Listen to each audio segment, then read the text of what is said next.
Jawaban untuk nomor 1A, salah satu cara untuk mengatasi masalah pengelolaan volume data mahasiswa dan operasional kampus yang sangat besar adalah dengan cara menggunakan sistem penyimpanan yang terdistribusi seperti layanan cloud. Salah satu penyedia layanannya adalah Google Cloud untuk menyimpan data yang sangat besar dengan biaya yang efektif serta menerapkan arsitektur horizontal scaling dengan menambah node server saat volume data bertambah dengan menggunakan database non-SQL yang mendukung skalabilitas yang elastis.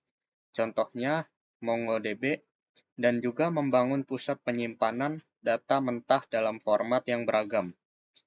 Untuk jawaban B, untuk mengelola data yang terstruktur bisa menggunakan RDBMS, misalnya MySQL untuk data yang terstruktur seperti data nilai keuangan, sedangkan untuk data yang tidak terstruktur bisa menggunakan NoSQL untuk data yang tidak terstruktur, misalnya data survei untuk menggabungkannya menggunakan Spark untuk memproses data yang bersifat terstruktur dan tidak terstruktur. Untuk jawaban C, agar universitas dapat memastikan bahwa data akademik dan operasional yang berubah setiap hari dapat diproses dengan cepat, adalah dengan menggunakan Apache Kafka yang berfungsi untuk mengumpulkan data secara real-time yang berupa absensi dan e-learning, serta untuk memproses aliran data yang akan langsung tampil ke dalam dashboard dan juga agar data dapat diakses dengan cepat. Bisa menggunakan Apache Ignite, contohnya untuk layanan perpustakaan online. Dan jawaban D, cara agar universitas dapat memastikan kualitas dan keandalan data yang digunakan untuk perbaikan kurikulum, evaluasi kinerja dosen, dan mengambil keputusan manajerial adalah dengan cara melakukan validasi otomatis serta mencegah data duplikat dengan menggunakan tools OpenRefine yang berfungsi untuk menghapus data duplikat dan mengisi data yang hilang serta melakukan perbaikan format data. Jawaban E, cara agar universitas dapat mengidentifikasi dan memanfaatkan data yang paling bernilai untuk meningkatkan mutu pendidikan dan memperkuat reputasi kampus di tingkat nasional dan internasional adalah dengan cara menggunakan machine learning. Contohnya adalah dengan menggunakan Python untuk memprediksi resiko mahasiswa dropout atau jika kurikulum yang butuh perbaikan, dan juga mengelompokkan data mahasiswa serta menganalisa sentimen di media sosial agar citra kampus meningkat serta membuka program studi baru sesuai dengan tren industri. Jawaban nomor 2A, strategi yang saya akan lakukan untuk mengumpulkan dan menggabungkan data dari berbagai sumber untuk kebutuhan analisis pemasaran adalah dengan menggunakan data lake untuk data heterogen dengan menyimpan data mentah seperti riwayat pembelian, aktivitas browsing, dan media sosial, serta menggunakan data warehouse untuk analisis terstruktur dengan menggunakan tools seperti Google BigQuery untuk menyimpan data yang sudah diproses, dan juga menggunakan tools Apache Kafka untuk mensinkronkan data langsung ke dalam sistem analitik dan menggunakan tools data manajemen seperti Apache Atlas untuk melacak sumber data dan memastikan konsistensinya. Jawaban B, masalah yang mungkin muncul pada data pemasaran adalah missing data atau data yang hilang, dan juga data yang duplikat. Untuk solusinya adalah dengan imputasi nilai menggunakan rata-rata atau median untuk data numerik atau model prediktif untuk mengisi data yang hilang, dan untuk data yang duplikat bisa menggunakan tools OpenRefine untuk mengatasi data duplikat. Untuk jawaban C, teknik analisis yang cocok untuk melakukan segmentasi pelanggan dan prediksi perilaku beli adalah dengan melakukan pengelompokan data, memprediksi perilaku pembeli. Jawaban D, cara untuk menyajikan hasil analisis agar dapat dipahami oleh tim pemasaran yang non-teknis adalah dengan cara menyajikan dashboard yang interaktif, bisa menggunakan tools Tableau untuk menampilkan metrik tertentu dengan visual yang jelas serta menampilkan data yang paling sering dipakai. Jawaban E.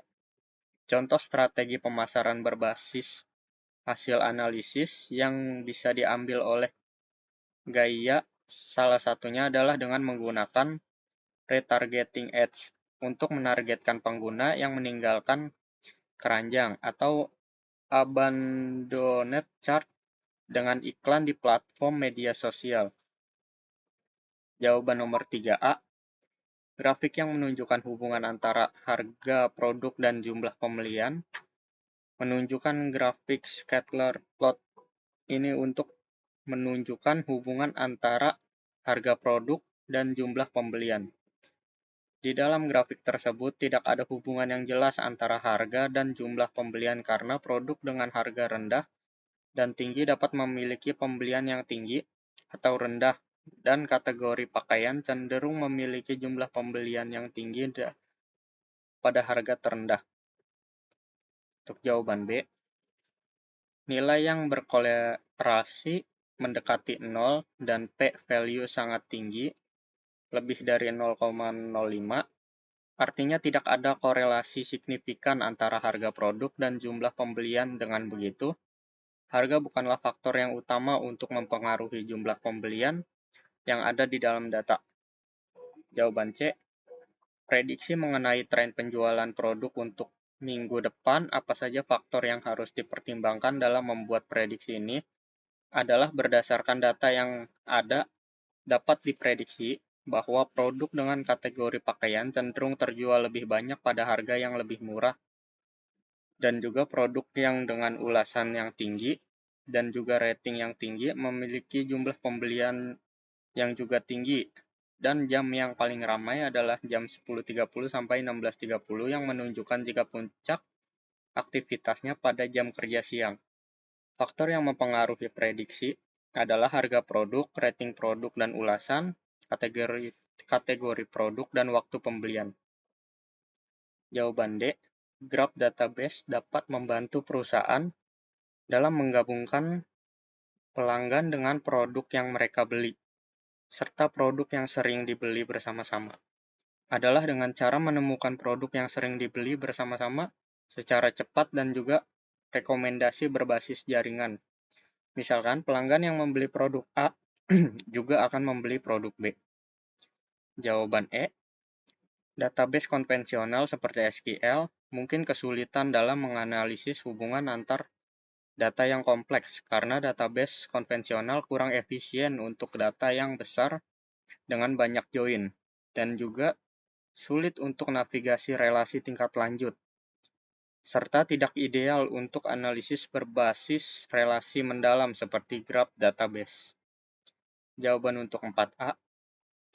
Web crawling adalah proses otomatis untuk mengambil data dari web secara sistematis menggunakan program yang disebut web crawler atau spider yang berfungsi untuk mengumpulkan informasi dari berbagai halaman web untuk digunakan dalam analisis, pencarian, atau pemrosesan data. Contohnya, untuk mengunjungi halaman e-commerce seperti Tokopedia atau Shopee, membaca nama produk, rating, ulasan, lalu menyimpannya ke dalam database untuk dianalisis. Jawaban B.